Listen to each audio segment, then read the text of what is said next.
Gohida bir bandani oldida hamma eshiklar bekilib qoladi. Tijorat eshigi ham, hunar eshigi ham, hamma eshik qulf.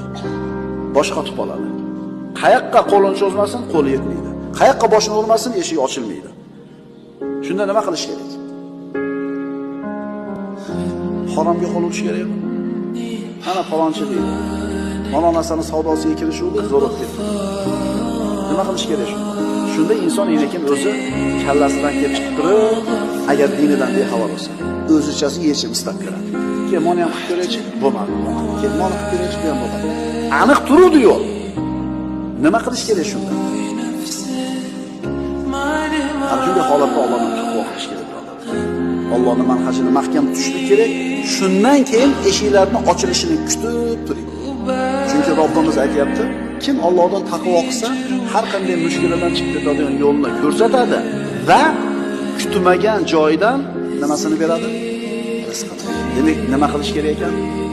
Taqvo qilish kerak ekan.